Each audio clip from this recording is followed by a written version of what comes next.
लगातार रासायनिक खाद चलाने के कारण और फिर भूमि जो है उसको रेस्ट नहीं देने के कारण कई भूमिगत बीमारियों का जो प्रकोप है वो बढ़ने लग गया है अपने खेती में। तो सॉइल हेल्थ के लिए किस तरह से काम किया जाए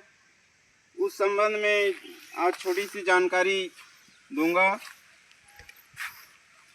जब भी हम लगातार खेती करते हैं और फिर सॉइल हेल्थ के लिए कोई काम नहीं करते, यानी कि उस सॉइल को रेस्ट करने नहीं दिया जाता, गर्मी में सूखने नहीं दिया जाता, उसके बाद जब फसल लगाते हैं तो कई तरह सी बीमारियां, विल्ट और फिर फाइटोप्थोरा, ऐसे कई भूमिगत बीमारियां आती हैं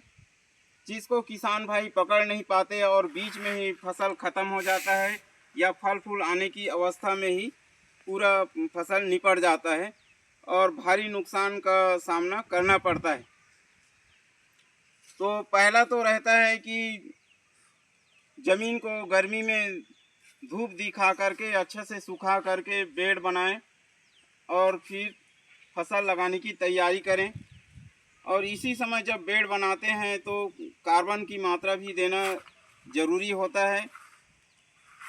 आजकल जैसे मिर्च की खेती करते हैं तो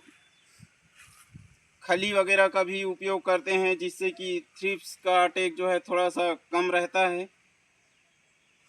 और फिर गोबर खाद हो गया, कई कार्बन मैन्योर है उसको हम बेड में दे सकते हैं बेड बनाने के बाद।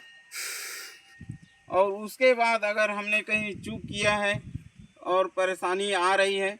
या नहीं, परेशानी आने से पहले, परेशानी आने के बाद देने से थोड़ा उतना रिजल्ट अच्छा से नहीं मिलता, लेकिन जब अपन फसल लगाए हैं उसके कुछ ही दिनों बाद जो है इस तरह से जैव कीट नियंत्रण का उपयोग करना चाहिए। ये पहला हो गया सूडोमोनास और ये दूसरा हो गया पेसिरोमाइसिन और तीसरा हो गया ट्राइकोडर्मा। अगर आपने फसल लगा लिया और 10 से 12 दिन के बाद जब पौधा थोड़ा थोड़ा जड़ फैलाने लगे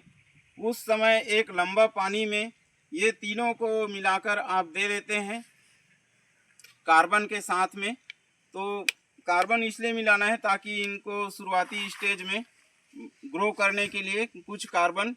होना ज़रूरी है, क्योंकि आजकल बहुत से किसान भाई लगातार खेती कर रहे हैं पर कार्बन बढ़ाने की ओर ध्यान नहीं दे रहे हैं। तो इनके साथ में कार्बन की 200 ग्राम मात्रा मिला करके लंबी पानी में चलाना है ताकि पूरा बेड के लास्ट छोर तक पहुँचे और फिर जो पूरा भूमिगत समस्या आती है उसके नियंत्रण के लिए ये चलाना बहुत ज़रूरी है। नहीं तो ये अगर इसमें ध्यान नहीं दिया जाए सॉइल हेल्थ में तो हमारा फसल उतना लंबा नहीं चलेगा और भूमिगत बीमारियों का प्रकोप बढ़ता रहेगा। जब भी इस तरह की कोई जैव कीट नियंत्रण लें तो अच्छी प्रोडक्ट का ही इस्तेमाल करें, और क्योंकि ये जीवित रहता है इसमें तो ध्यान रखें कि अपना एक्सपायरी वाला माल ना हो, जितना नया हो उतना बेटर है अच्छे रिजल्ट के लिए।